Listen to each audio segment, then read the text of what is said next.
오늘 우리에게 주신 하나님의 말씀의 제목은 향기가 있는 예배라고 하는 제목으로 여러분과 같이 은혜를 나누고자 합니다. 인간이 할 수 있는 가장 위대한 일이 뭐라고 생각합니까? 혹자는 세상에 대단한 업적을 남기는 것이다라고 그렇게 생각할지 모릅니다. 대부분의 사람들이 그렇게 생각을 하죠. 그러나 성경은 예배라고 말합니다. 그것이 가장 소중하고 가치 있는 것이다라고 말합니다. 그렇습니다. 예배는 인간의 활동 중에 가장 위대한 활동입니다. 그 이유가 뭡니까? 예배는 전지전능하신 하나님, 위대하신 하나님을 만나는 행위이기 때문입니다. 다른 것은 아무리 대단해 보여도 어디까지나 인간 차원에 이를 수밖에 없습니다. 그러나 예배는 하나님과 인간이 만나는 신적 차원의 일입니다. 그만큼 소중하고 가치 있는 것이죠. 그런 점에서 예배는 가장 위대한 일이라고 말할 수가 있습니다. 특히 신앙생활에서 예배의 중요성은 아무리 강조해도 지나치지가 않습니다. 예배는 신앙생활의 전부라 해도 과언이 아닙니다. 그러므로 이렇게 말할 수 있는 것이죠. 예배는 신앙과 삶에서 최우선 순위이다라고 말합니다. 이것은 하나님이 세워주신 원칙인 겁니다. 그뿐만이 아닙니다. 예배에 성공하면 우리 인생에서도 자연스럽게 성공을 할 수 있습니다. 반대로 예배에 실패하면 인생에서도 실패합니다.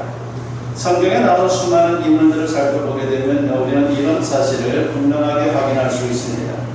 그 중에 예배 성공에서 인생에 성공한 대표적인 인물이 있습니다. 바로 그 사람이 우리가 너무나도 잘 아는 아브라함입니다. 창세기 12장을 보게 되면요, 그가 하나님의 부르심을 받고 가나안 땅에 들어가는 장면이 나오죠. 그러나 그곳의 땅 한 평도 자기 이름으로 등기된 것이 없었습니다. 인간적으로 보면 너무나도 순탄해요. 오히려 하나님 말씀 듣고 가나안 땅에 와서 거지와도 같은 그런 신세가 된 거예요. 떠나기 전에는 세상적으로 풍요롭게 잘 살았습니다. 그런데 막상 가나안 땅에 오니까 그렇지를 못했습니다. 그래서 참담할 수밖에 없는 그런 상황입니다. 그는 실망할 수도 있었지만 오히려 가는 곳마다 하나님께 감사의 제단을 쌓게 됩니다. 제단을 쌓는다는 것은요, 그 당시 예배 방식인 것이죠. 창세기 12장 7절부터 9절에 보면 그가 움직일 때마다 제일 먼저 예배하는 것을 우리가 확인할 수가 있습니다. 여호와께 그가 그곳에서 제단을 쌓고 거기서 베델 동쪽 산으로 옮겨 장막을 치니 서쪽은 베델이요 동쪽은 아이라. 그가 그곳에서 여호와께 제단을 쌓고 여호와의 이름을 부르더니 점점 남방으로 옮겨갔다라고 했습니다. 아브라함 예배의 하이라이트는 모리아 산에서 제단을 쌓은 그 아들 이삭을 번제로 드린 것입니다. 물론 하나님이 결정적인 순간에 그 제사를 중지시켰지만은 아브라함으로서는 이삭을 이미 바친 것과도 같은 그런 인정을 주님께 받게 됩니다. 이것은 바로 최상의 예배였습니다. 가장 소중한 독자 이삭을 바칠 수 있었기 때문이죠. 그는 예배 사람이었습니다. 그런 그를 하나님은 매우 기뻐하셨습니다. 그렇게 해서 아브라함은 예배에서 성공하고 인생에서 성공한 대표적인 케이스가 되었습니다. 전 세계 국가들 가운데 가장 잘 사는 나라는 이러니 저러니 해도 미국이다라고 하는 것에 이의를 달 사람은 아무도 없을 것입니다. 장단점이 있기는 하지만 어쨌든 전 세계인들이 부러워하는 나라이면 틀림없어요. 그래서 많은 사람들이 미국으로 가려고 얼마나 애를 쓰고 노력하는지 모릅니다. 그런데 미국이 어떻게 그렇게 된 것입니까? 그 비결은 다른 게 아니라 바로 예배의 성공에 있었다고 그렇게 분석을 합니다. 예수 잘 믿고 예배 잘 드리는 조상들이 있었기 때문이죠. 조상들의 그 예배의 삶을 그들은 하나님으로부터 은혜로서 그렇게 받고 있는 것입니다. 청교도가 처음 미국에 상륙했을 때 얼마나 심각한 상황이었습니까? 먹고 사는 문제와 안전의 문제가 너무나도 시급했습니다. 그런데 그들이 제일 먼저 한 일이 무엇입니까? 예배드릴 교회당을 지은 것이 가장 먼저 한 일이었습니다. 그 다음에 그들은 학교를 지었고 맨 마지막에 자기들이 살 집을 지었습니다. 그리고 무슨 일을 하든지 제일 먼저 예배를 드렸습니다. 지금은 그 전통이 많이 사라졌지만 그래도 아직 곳곳에 그 자치가 남아있습니다. 그 덕분에 가장 부강한 나라를 이루게 됩니다. 미국은 보면요, 다양한 인종들이 살지 않습니까? 인간적으로 생각하면요, 절대로 부강한 나라가 될 수가 없어요. 민족이 다르고 혈통이 또한 다르고 또한 피부색이 다르기 때문에 그들이 하나가 되는 것은 쉬운 일이 아니죠. 그러나 신앙 안에서 예배를 통해서 그들은 하나를 이루었고 대단히 강력한 나라를 이루었습니다. 우리나라도 이만큼 잘 살게 된 게 바로 다른 게 아니라 예배 때문입니다. 짧은 역사 속에서 한국교회 부흥의 기적과 그리고 한강의 기적이 있었던 것은 하나님의 특별한 축복이다라고 말할 수가 있습니다. 그 배경에는 한국교회 예배에 대한 열심이 있었습니다. 우리 조상들은 얼마나 예배드리기 위해서 목숨을 걸었는지 몰라요. 전쟁통에도 피난을 가다가 주일이 되면 모여서 예배를 드렸습니다. 그만큼 대단하게 예배 헌신적인 그런 삶을 살았죠. 지금은 교회가 이렇게 많지만 초창기에는 교회가 그렇게 많지 않았어요. 집에서 걸어서 한 50리를 가야지만 이 교회가 있는 곳이 상당히 많았죠. 지금은 다들 구원이 되셨지만은 우리 장동식 장로님이나 민영식 권사님 같은 경우는 북한에서 신앙생활을 시작하셨죠. 초창기 때부터. 그런데 교회가 너무 멀었어요. 우리 장동식 장로님 할머니가 예배를 드리기 위해서 교회를 가려면 미리 하루 전에 떠나야만 된다고 그렇게 말씀을 하시더라고요. 그러니까 그렇지 않으면 당일로 가서는 예배를 드릴 수 없는데, 그러니까 어느 정도 먼지 우리가 충분히 상상할 수가 있죠. 그래서 그 아드님이 되는 분이 집 근처에다가 교회를 개척을 했습니다. 어머님을 위해서, 그 동네 사람들을 위해서. 그렇게 해서 신앙생활을 했는데 그것이 그쪽 동네만의 그런 현상이 아니라 우리나라 대부분의 지역에서 교회가 그렇게 많지 않다 보니까 엄청나게 걸어가서 예배를 드렸는데 그 예배를 참으로 헌신적으로 최선을 다해서 그렇게 드렸던 것이 우리 민족의 모습입니다. 바로 그것이 하나님의 특별한 축복을 받는 비결이 되었던 것이죠. 바로 이것이 하나님을 기쁘시게 했고, 하나님은 이 대한민국을 가장 몰살던 나라에서 참으로 세계 10대 경제대국으로 일어날 수 있도록 하는 그런 귀한 축복을 베풀어 주신 것입니다. 오늘 본문은 이와 정반대로 구약 이스라엘이 어떻게 멸망했는지를 우리에게 보여줍니다. 하나님 택한 백성들인데 멸망을 했습니다. 그 멸망의 원인이 뭡니까? 한마디로 예배 실패에 있다라고 성경은 말씀합니다. 아무쪼록 이 시간 말씀을 통해서 예배가 얼마나 중요한지, 특히 다른 예배, 다시 말해서 하나님이 기뻐 받으시는 예배가 얼마나 중요한지를 재확인할 수 있는 그런 시간이 되었으면 합니다. 그래서 예배 성공함으로 인생에서 성공하는 우리 모두가 되었으면 합니다. 오늘 본문은 주전 8세기에 이사야 선지자가 기록한 하나님의 말씀이죠. 당시 이스라엘은 남북으로 분열되었는데 북이스라엘 왕국은 이미 아수르에 의해서 멸망을 당한 상태입니다. 그들도 예배 실패했기 때문에 하나님이 그들을 심판하신 겁니다. 남유다 왕국만이 남아있었지만 국제정세가 너무나도 위협적입니다. 아수르 제국이 버티고 있고 거기다가 신흥 강대국이라 말할 수 있는 바벨론이 새로운 위협으로 그들에게 대두되어 있는 상황이었습니다. 그런데도 정신을 차리지 못하고 하나님을 배반하는 백성들을 향해서 하나님이 책망하는 말씀입니다. 본문 1장을 보게 되면 그들의 예배 실패를 통렬하게 질책을 합니다. 그렇다면 예배의 성공은 과연 무엇입니까? 하나님이 기뻐 받으시면 되는 것이죠. 그런데 하나님은 유다 백성들의 예배를 거절하셨다는 겁니다. 하나님께서 왜 그들의 예배를 받지 않으신 겁니까? 한마디로 말하면 그들의 예배가 형식적인 예배였기 때문입니다. 겉으로만 그럴듯하지 참된 예배가 아니었습니다. 그들은 겉으로는 꼬박꼬박 예배를 드렸어요. 지금으로 말하면 참으로 예배 주일날이 되면 모여갖고 예배를 드리는 그러한 모습은 있었다라고 하는 것이죠. 그러나 하나님이 보실 때는 참 예배자가 아니라 위선이 가득한 자들이요 사악한 자들에 불과했습니다. 그래서 10절 말씀을 보면 그들을 가리켜 뭐라고 표현합니까? 소돔과 고모라 사람들이라고 부릅니다. 너희 소돔에 가는 데라 여호와의 말씀을 들을지어다. 너희 고모라의 백성아 우리 하나님의 법에 귀를 기울일지어다라고 했습니다. 이스라엘 백성들을 향해서 하나님은 소돔과 고모라라고 그렇게 표현합니다.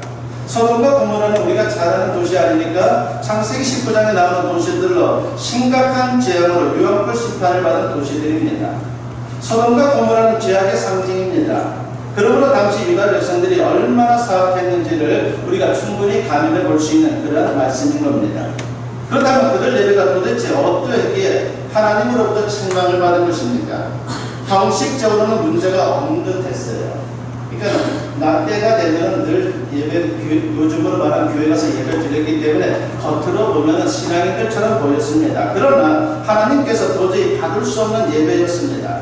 거기에는 두 가지 이유가 있었습니다. 첫째는 마음이 없는 예배였습니다. 겉모양은 갖추었지만 그 속에는 하나님을 향한 경외심과 그리고 사랑의 마음이 전혀 없었습니다. 오늘 본문 11절과 12절에 보면 여호와께서 말씀하시되 너희의 무수한 재물이 내게 무엇이 유익하뇨? 나는 수당의 번제와 살찐 짐승의 기름에 배불렀고 나는 숫송아지나 어린 양이나 숫 염소의 피를 기뻐하지 아니하노라. 너희가 내 앞에 보이려 오니 이것을 누가 너희에게 요구하였느냐? 내 마당만 밟을 뿐이니라 했습니다. 그들의 형식적인 예배를 가릴 때 뭐라고 말합니까? 마당만 밟은 예배라고 말합니다. 허탕 쳤다는 겁니다. 이런 예배의 모습을 이사야 29장 13절에서 이렇게 지적을 하죠. 주께서 이르시되 이 백성이 입으로는 나를 가까이하며 입술로는 나를 공경하나 그들의 마음은 내게서 멀리 떠났나니라고 했습니다. 우리의 중심을 다 보시는 하나님이 볼 때 그들은 예배자들이 아니라고 하는 겁니다. 오늘 우리 식으로 말하면 이런 겁니다. 성경을 척척 찾고 기도도 잘하고 찬송 시간에 찬송도 잘 따라 부르고 설교 시간에 정숙하게 앉아있고 그러나 몸은 와 있지만 마음은 전혀 다른 데 가 있는 경우 그것이 마음이 떠난 예배인 것이죠. 하나님을 향한 절실한 마음이 없이 기계적으로 건성으로 예배에 임하는 모습입니다. 이것이 바로 마음이 없는 예배인데 이걸 조심해야 되는 거예요. 기왕 예배 드리러 온 것, 우리의 마음을 다해서 주님께 예배 드리는 것이 너무나도 소중하다라고 하는 것을 잊어서는 안 됩니다. 두 번째는 그들의 예배는 삶이 없는 예배였습니다.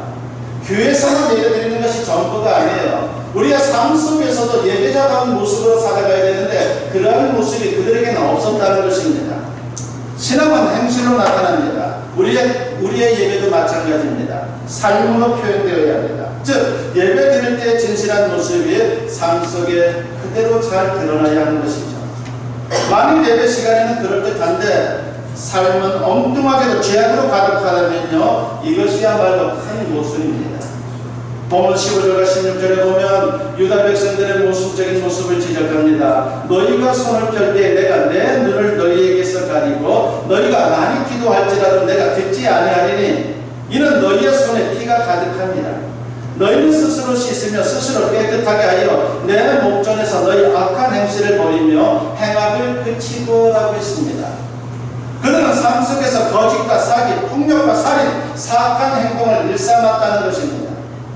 그들의 삶을 뻔히 보고 계신 하나님으로서는 그들의 예배가 아무리 겉으로는 번듯해도 도저히 받아들일 수 없었던 것입니다. 본문 13절과 14절을 보면 구체적으로 그들의 예배를 열거하며 책망을 하죠. 헛된 재물을 다시 가져오지 말라. 분양은 내가 가증히 여기는 바요. 월삭과 안식일과 대회로 모이는 것도 그러하니 성령과 아울러 악을 행하는 것을 내가 견디지 못하겠노라. 내 마음이 너희의 월삭과 정한 절기를 싫어하나니 그것이 내게 무거운 짐이라. 내가 지기에 분비하였느니라고 했습니다. 이런 모순적인 예배는 가증스러워서 보기도 지적도 지겹다는 거예요. 복음 받고 싶어서 나오긴 나왔는데 하나님 보실 때 참 어떻게 해야 되나 걱정스럽다는 것입니다. 그렇습니다. 신앙과 삶이 일치해야 되는 것처럼 예배와 삶이 일치되어야 하는 것, 그것이 바로 주님이 기뻐 받으시는 예배의 조건입니다. 신행 일치도 중요한 것이고 예행 일치도 너무나도 중요합니다.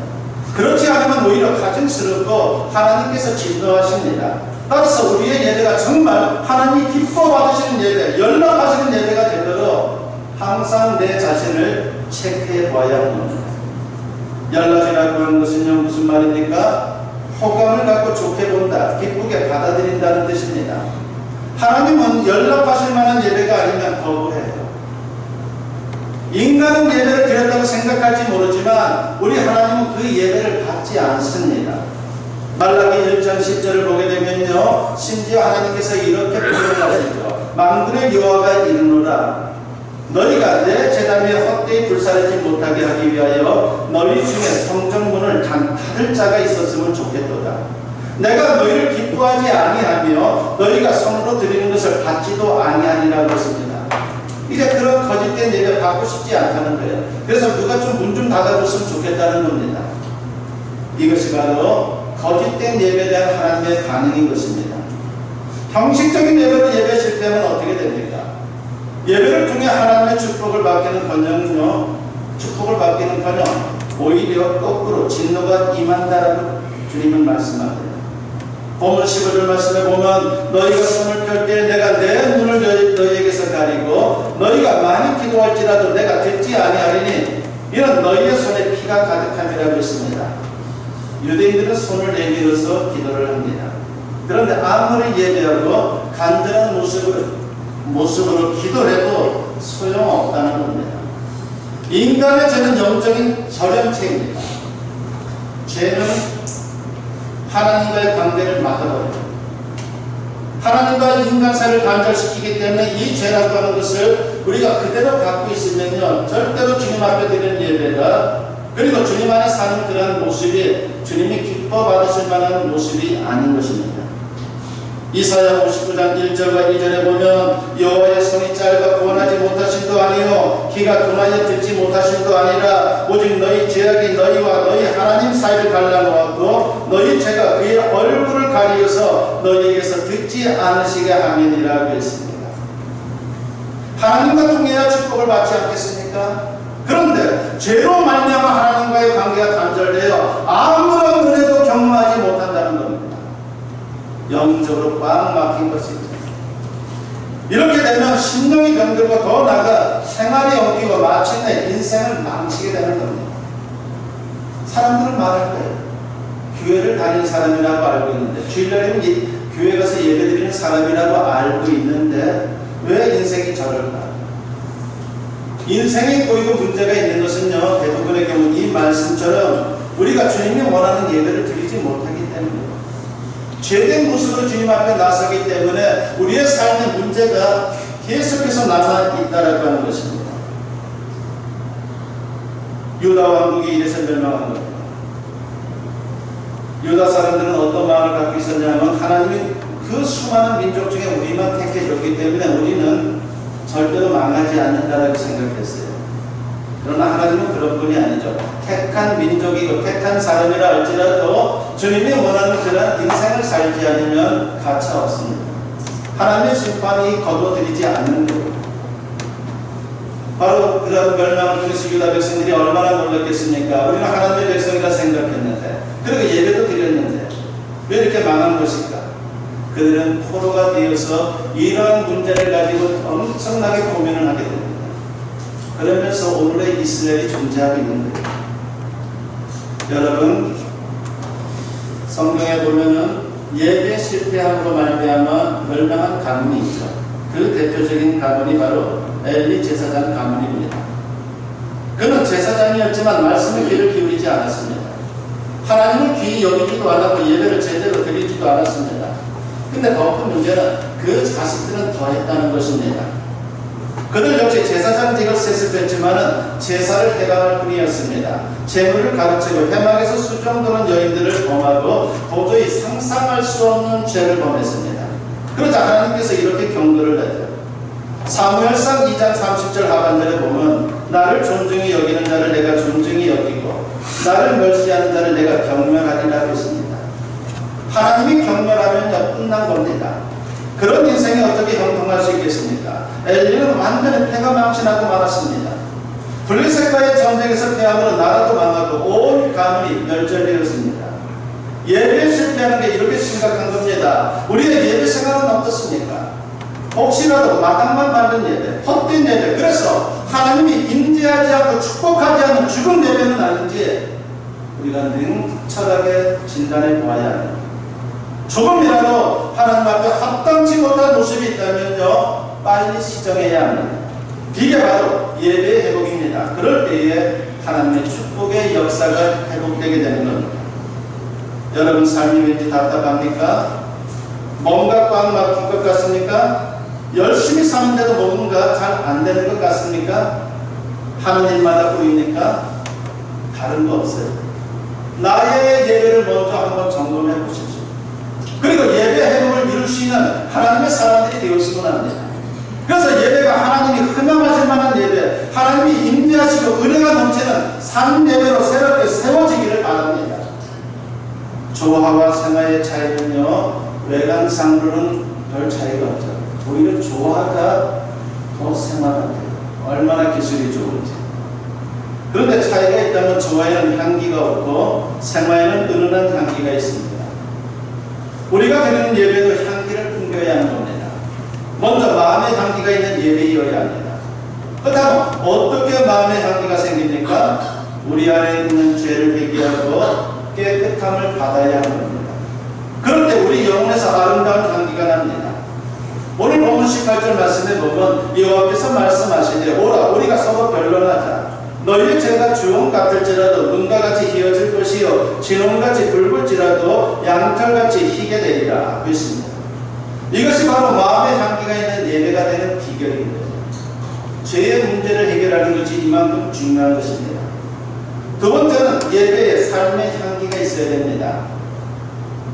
유다 백성들이 예배드리기 전에 하나님께서 요구하신 게 뭡니까?